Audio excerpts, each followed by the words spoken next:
Now from the Trump campaign, Mercedes Schlapp, senior advisor, joins us now. And Mercedes, thank you for joining us this morning. I want to get you to respond to Congressman Cummings. He says President Trump is a racist. Look, I have worked with President Trump for 2 years, and he is not a racist.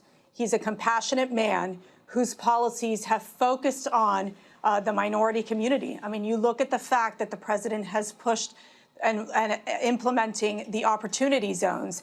That helps low-income, distressed communities across the country, including Baltimore.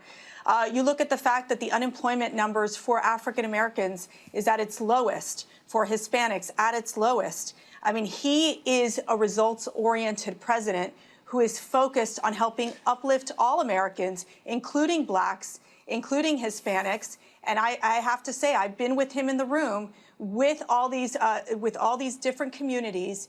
And he does stay focused on ensuring that we're implementing the right policies for all Americans. Mercedes, we also saw him in that room in North Carolina this week, 13 seconds as the crowd chanted, "Send her back." And you actually retweeted a tweet from Ben Shapiro, which said those chants are disgusting. So it seems like you're at odds with the president. You had a different reaction to that chant.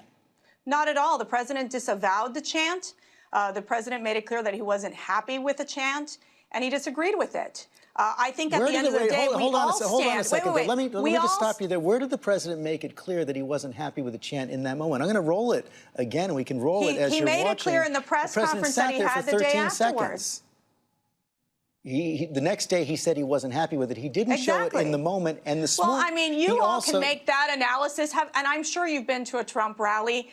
There's a lot of emotion. There's a lot going on. He continued with his speech. He made it very clear the next day that he was not happy with the chant. But what I'm unhappy about are the chants of the squad, the chants of anti-American, anti-Semitic chants that they push forward. The fact that when you look at the squad being the new Democrat leadership, and the fact that even many of these Democrats are concerned. Even Congressman Cummings said that he's concerned with their race, just calling freely people racist, calling people, making anti-Semitic remarks, being that a distraction. Many of these Democrats are concerned that the squad is now the new Democrat leadership. I mean, even for them, the squad, to imply that Nancy Pelosi was a racist, that even the president came out and said that was disrespectful. So they have to be very careful when they're painting half of America as being racist.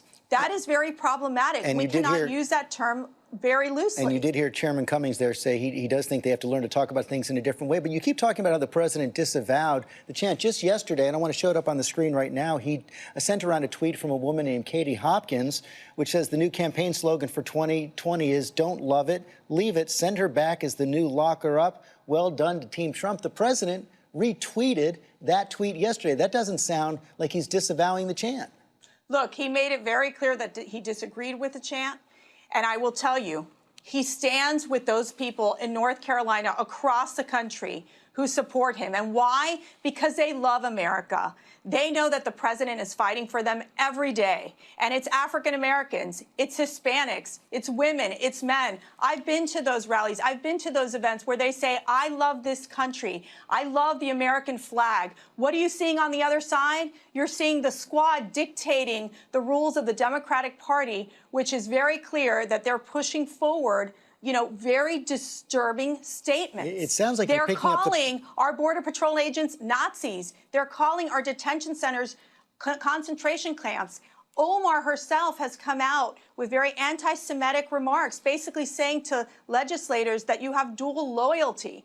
That is problematic. And I think that that is where you see the Democrat Party in disarray, where these Democratic presidential candidates are going to have to kiss the ring of the squad because they are the new voices of the Democrat Party, and that should be concerning. You said the crowd in North Carolina loves our country. The president has said that those members of Congress don't love our country. He says they hate America.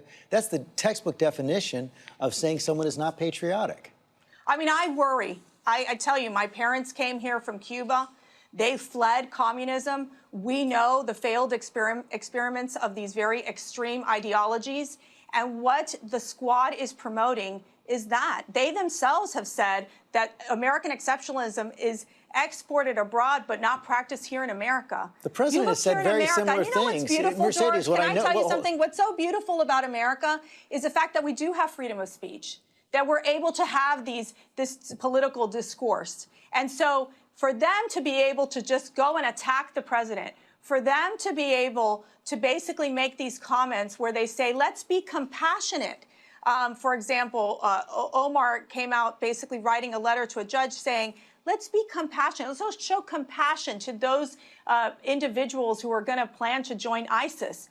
That's disturbing to me.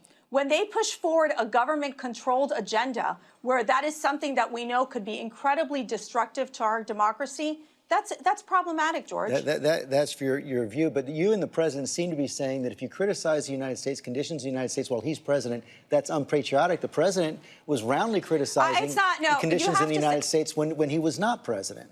Look, it is not, they're fundamentally criticizing the United States when they're pushing forward policies that are basically anti-Semitic, that they're attacking our law enforcement, that they're going where they are being anti-American. That to us is very concerning. We are pushing policies that is that of pushing democracy and freedom in America. When you're pushing a socialist or a communist agenda and you're attacking Americans, that's a problem. There is no one who's pushed a communist agenda, but we have to end right there. Mercedes Schlapp, thanks very much. Hi, everyone. George Stephanopoulos here. Thanks for checking out the ABC News YouTube channel. If you'd like to get more videos, show highlights, and watch live event coverage, click on the right over here to subscribe to our channel. And don't forget to download the ABC News app for breaking news alerts. Thanks for watching.